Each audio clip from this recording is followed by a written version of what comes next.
Today we are going to be learning how to add more details to our writing.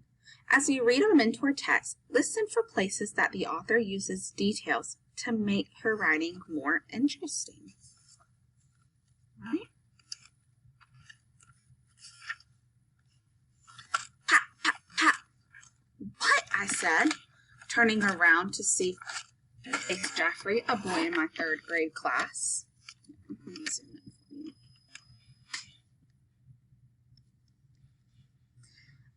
Not to scare you or anything, but look above you, he said as he pointed a little above my head at the huge bus window I was leaning up against. I slowly looked up to where the window met the metal frame.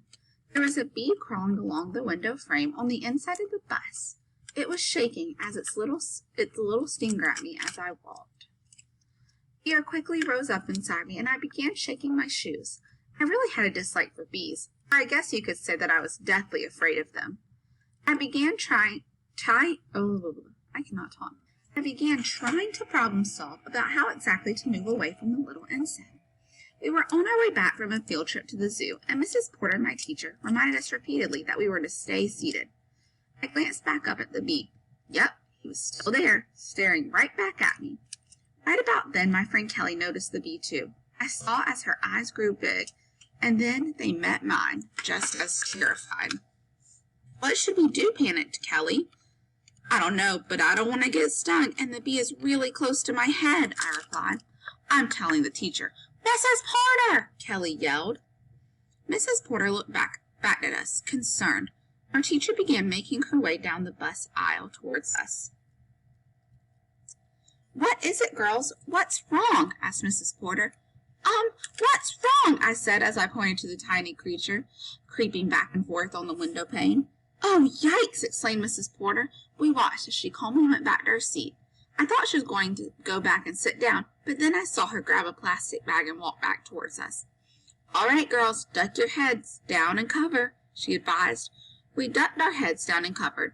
However, I looked up at the corner of my eye to witness our teacher, shoe in hand, smacking the window repeatedly. Whack, whack, whack! I sat up and looked at our teacher as she examined the bottom of her shoe. Yep, I got him all right.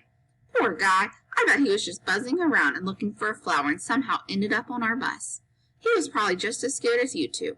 Well, the good news is that we're all safe, she said, and scraped the bee from her shoe into the plastic bag. She gave me a wink and headed back to her seat. Crisis averted. So I want you to share to yourself some examples of places in the text that the author used extra details to be more specific or precise.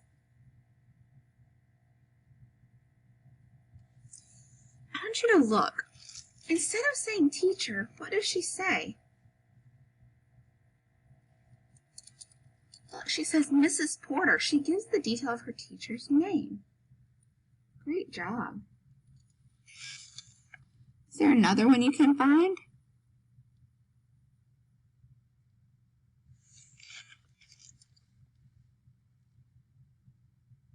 How about 3rd grade class? Instead of class, she told us she was in, oh, you can't see. She told us she was in 3rd grade. Great job. Today we're going to work more specific. I cannot talk, guys. I'm so sorry. We're going to fill in more specific words or phrases for the nouns on our anchor chart. So let's go to our anchor chart.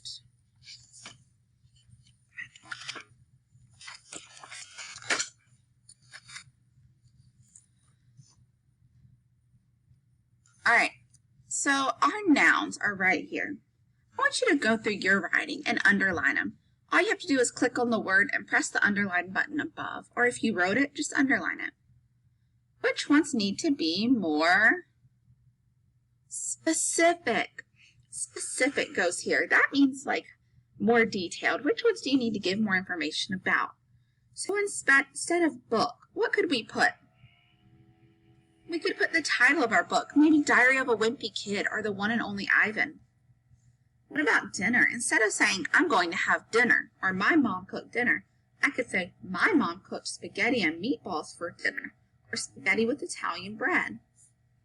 What about drink? Instead of drink, I could say ice water, I could say fresh squeezed orange juice.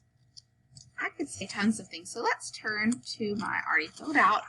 Go ahead and pause your screen and fill in your anchor chart. That way you don't have to go back. Just go ahead and do it. So go ahead and pause. All right, so what I want you to do today is go back through your writing, highlight those nouns or underline them, something to make them stand out. And this is in your small seed story. And I want you to go back and I want you to make the ones that can be more specific, okay? So if you have book, I want you to say what kind of book, which book. If you have, I know one of your stories is about a boogie board. Describe your boogie board. Is it a pink and white Hawaiian flower boogie board? Is it a frozen boogie board? So make these more specific to your story, okay? All right, I can't wait to see your detail.